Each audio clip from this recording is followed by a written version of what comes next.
Hello, guys, and welcome back to the Motor Recon podcast. I'm your host, Adam. I'm joined again today by Rob. What we're going to do today is this is another listener submitted sort of topic. So they've asked us to do some of our favourite rally cars over the years. No specific generation or anything, just our favourite rally cars of all time, really. Now, me and Rob, both of us, I think I can speak for you on this one, that we both quite do like a rally car. I think there's something a bit exciting about having little to no grip and sliding and... They're different, aren't they, to all other categories, in my opinion, as in it's a more rugged, and I would also say that rally is one of the sports that has changed the least in the skills required to do the job. F1 has transitioned from a highly physical sport to potentially one that's more about managing situations and managing modes and multitasking, which is still a difficult thing to do, but I think the skills required have developed into something new. Frankly, when I look at the current crop of rally drivers still doing their job compared to how Group B used to be back in the day, they're still working very hard behind the wheel to control slides, and I think it still feels very old school in a lot of ways. It does, and like when you see the footage of more, when you're watching it or whatever on TV, and he's going down the narrow single track roads, flying past 100 mile an hour with trees everywhere, it just looks absolute chaos. And that's for me is why I think it is one of the more exciting stuff. Not only great crashes and stuff, but no, but the thing is, fortunately, rally has got an awful lot safer over the years. But the fact that things people often complain about in Formula One, for example, and other for categories of motorsport, is the increasing amount of runoff area and people not being penalised correctly for extending track limits and all the rest of it. And there isn't a proper it's not like you're stuck in a gravel trap anymore. If you go off, you've got a huge tarmac runoff and all the rest.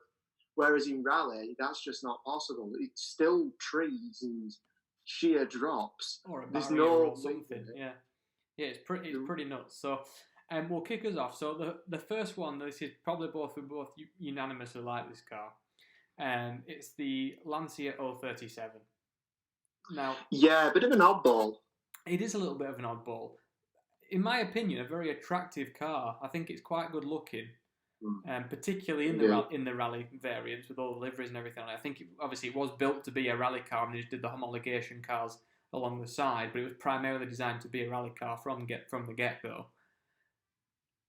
Yeah, and one of the things I find really interesting about it is obviously, I believe it was the last rear-wheel drive car to win the World Rally Championship. Yeah. And obviously it did so up against the Audi Quattro, no mean feat. Yeah, so I was just looking at some of the stats. So the only time it actually won a World Rally Championship was in 1983, and it was up against, like you say, the Quattro and things like that. So for a rear-wheel drive car to beat the Quattro, that was some fair old feat.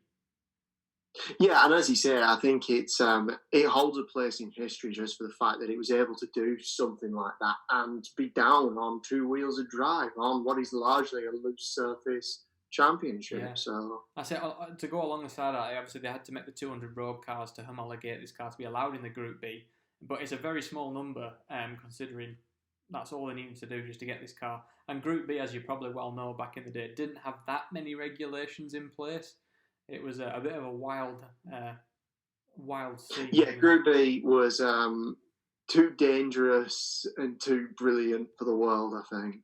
And yeah, but it was great. But I said what I can say just about the Lancia, 325 horsepower, which in today's standards isn't that much, but for then obviously it was a lot from a 2-litre 4-cylinder supercharged engine, which I think that's pretty. It's pretty impressive even by today's standards, frankly. Yeah. They did eventually increase it to 2.1 litres, but even still, it's not so bad. But nice car, one of our favourites, and I love it. It probably is one of my absolute favourites in terms of the rally world.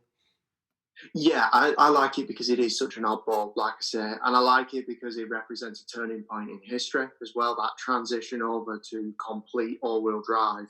Yeah. As far as WRC is concerned, and again, it's something a little bit different from Lancia with respect that they did take on the 4-wheel drive sort of revolution later down the line, as we'll go into. But yeah, I think it's a nice one to start on. Yeah, good one.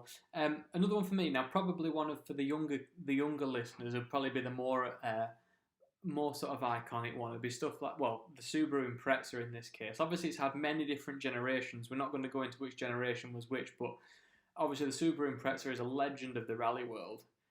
Obviously famously driven by Colin McRae and various other infamous rally drivers. But they've had all sorts of different generations over the years, and they have won quite a lot over the years. Again, I'm not going to go into specifics because there's so many different generations, but I think there's something iconic. People still follow these cars today. They still livery the cars up to match what the rally cars were in the dark blue with the gold wheels and obviously the cult is very strong with this. Very, very strong. It's a shame they don't do it anymore. I mean, Subaru's left WRC now, which I can understand why it kind of is a bit of a waste of money in terms of for a manufacturer. But for Subaru, I'm not so sure, because that is their whole world. That is what their entire reputation is built upon. That is their thing. I know, and I don't.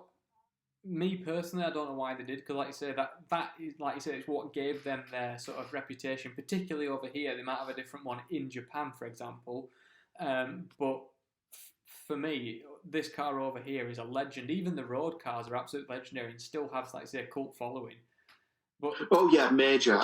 My preference is the older style, the older sort of variants of the Impreza, to be honest, the boxier shapes. I think once it starts getting into the 2000s, that's not really my sort of style, to be honest. Yeah, so back in it was originally done back in 1993, believe it or not, so it's as old as me.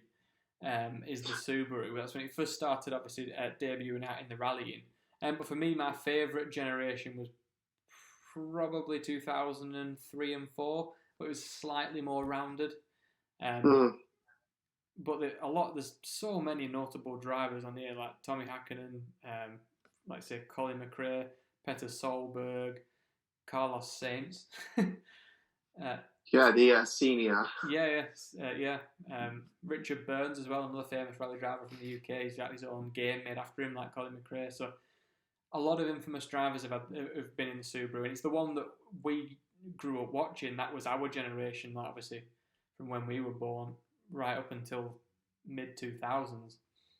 Yeah, absolutely.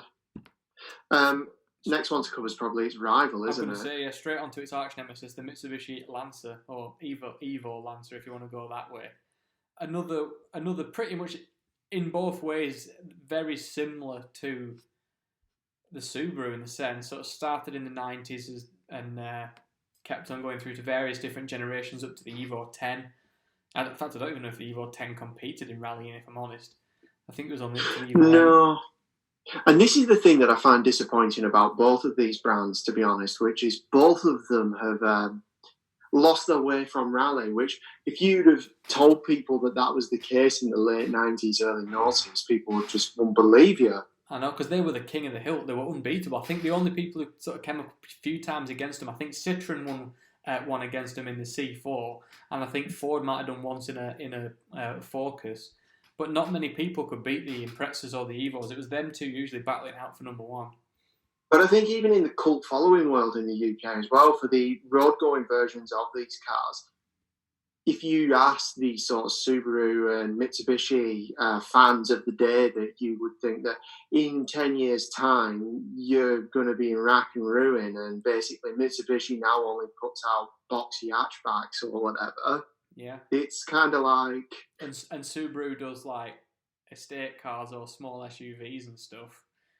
It's not ideal, but this I think apart from maybe Group B, this was a fairly golden age for rallying. You still didn't have sort of the limitations that sort of modern cars might bring in, but you got crazy speed, crazy power, and these guys were nuts. Some of them, like over these, are well over 400 horsepower.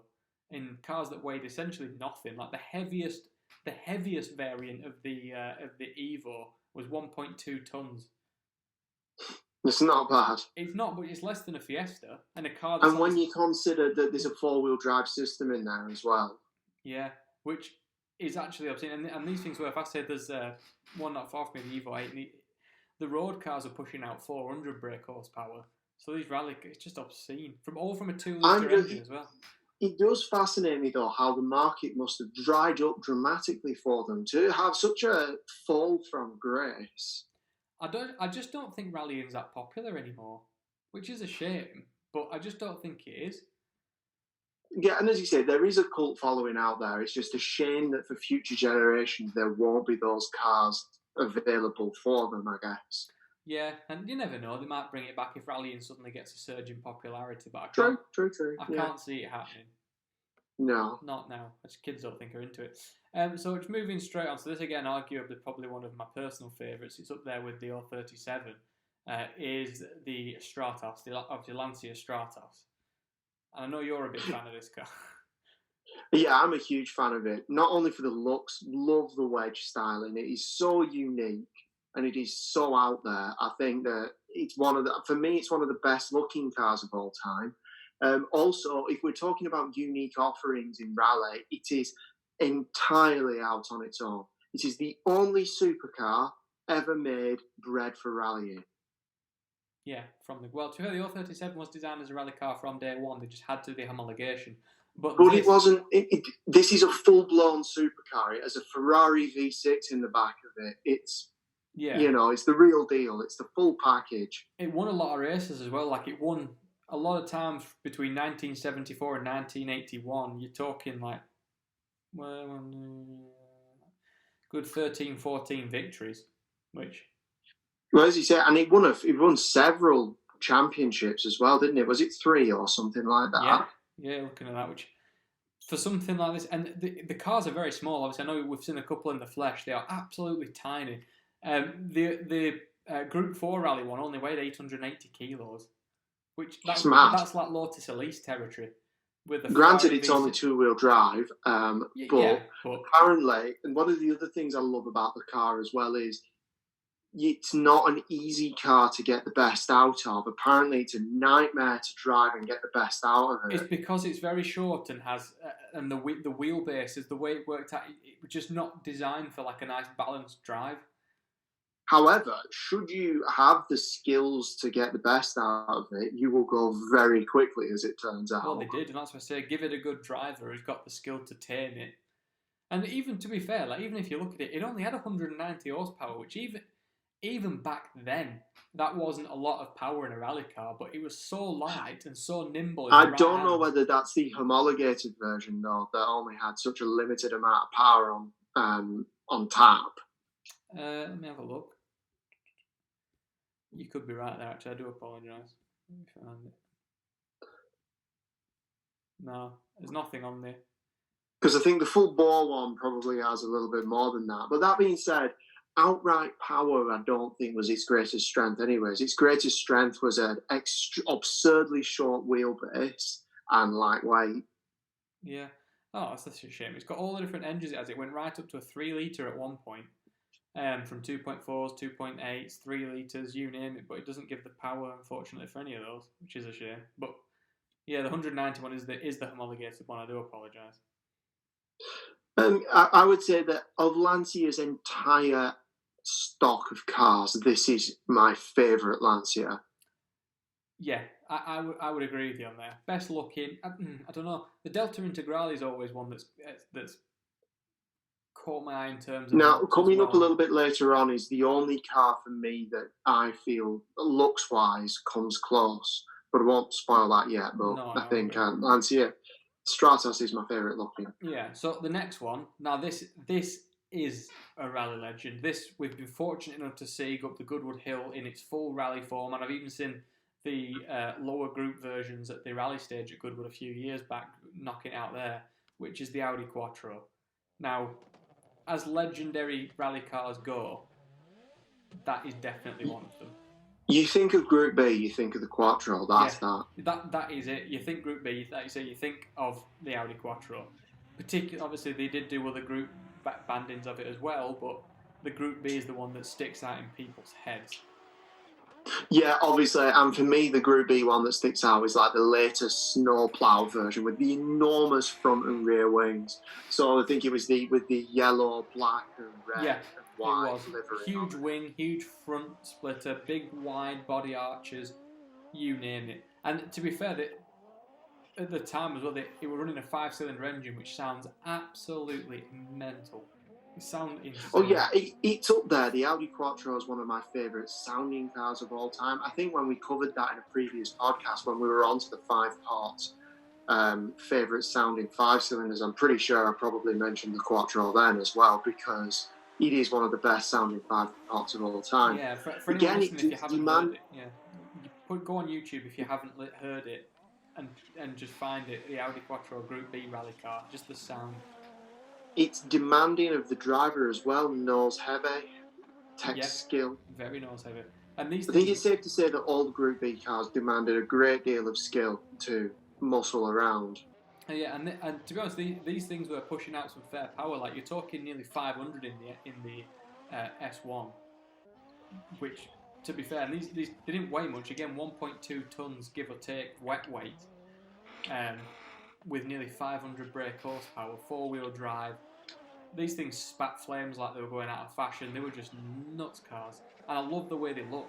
Just the look of them. Yeah, exactly. I think that, as you say, Group B represents the era of rally where the rule book truly was a bit thrown out the window, and it's almost anything goes. Big turbo engines, which was I know we're not going to mention it in this one, but another one that just quickly was this.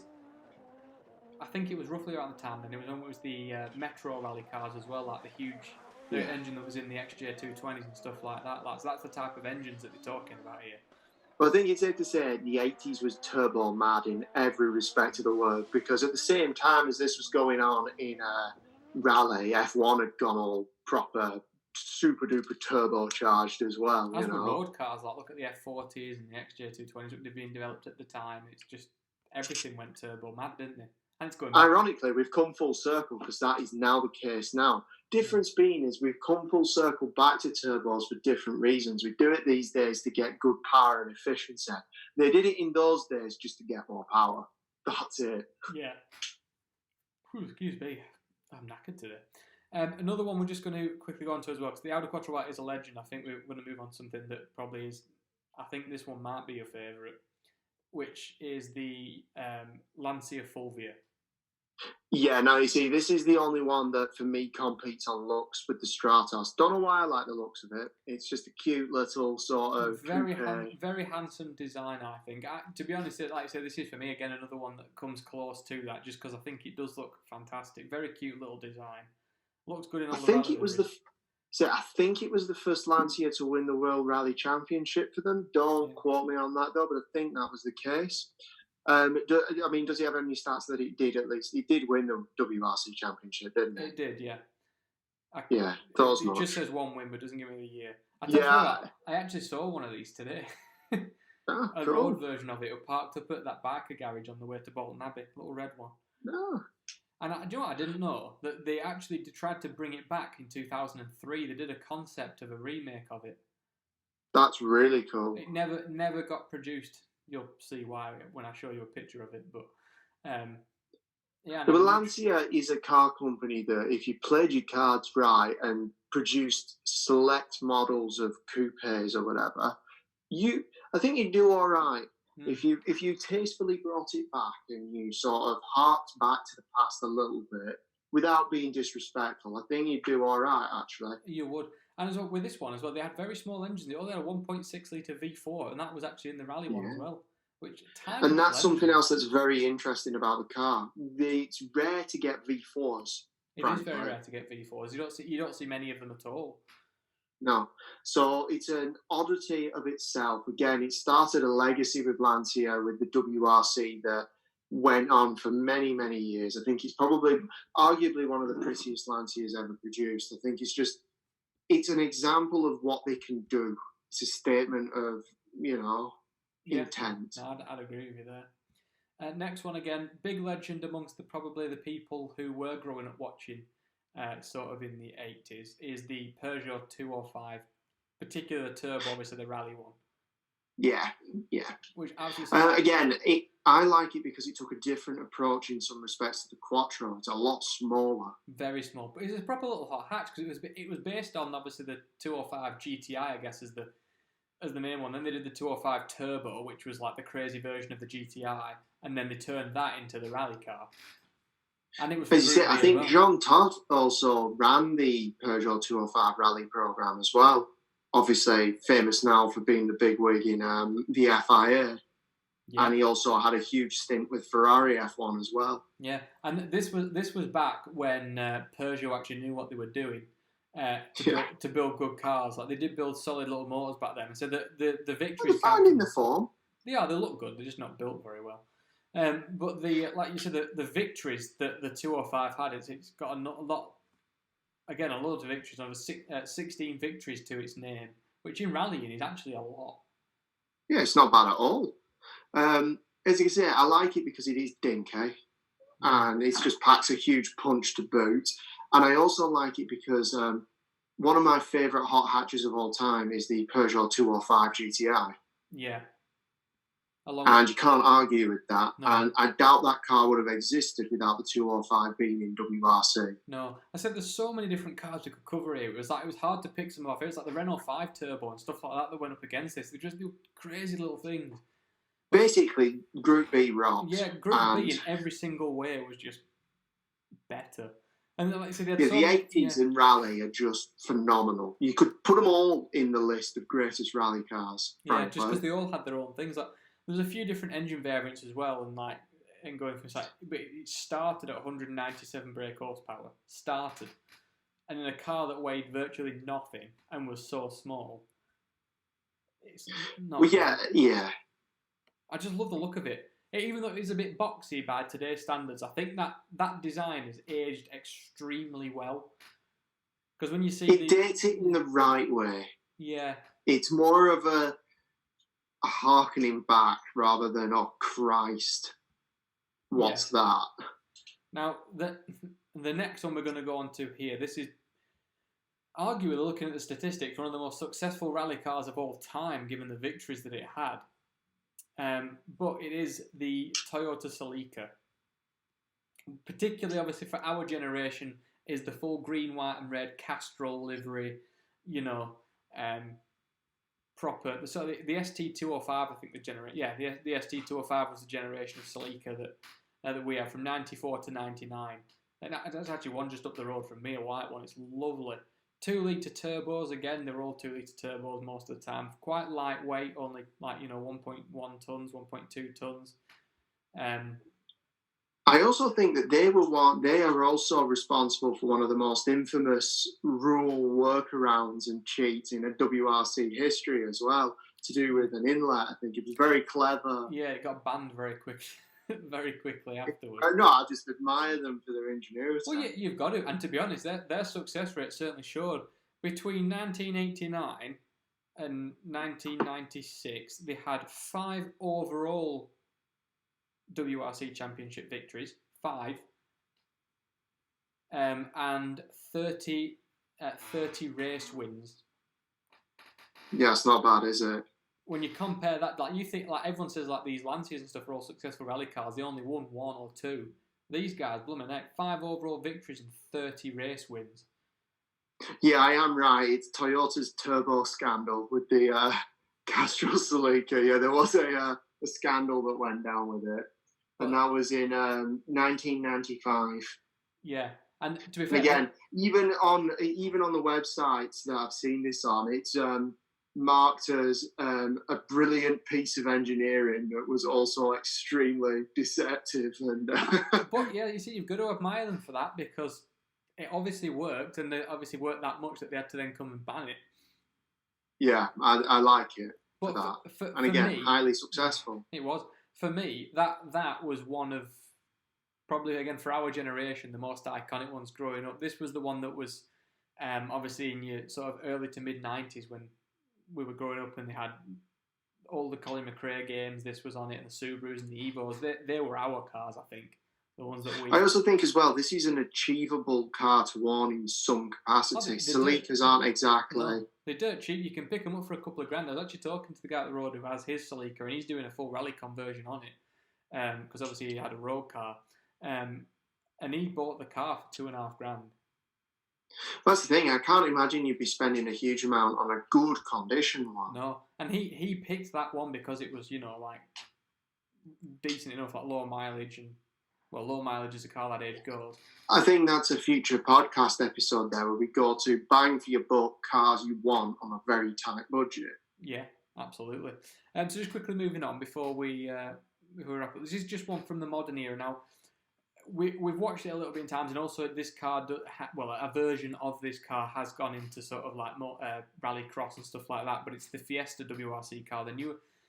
They've done it obviously since most of the generations of the Fiesta, but the new ones I think are coming like you mentioned off recording. They're coming back to having the crazy body kits and the silly aero and all that kind of thing. And this WRC's making a comeback in a big way. They look amazing. Yeah.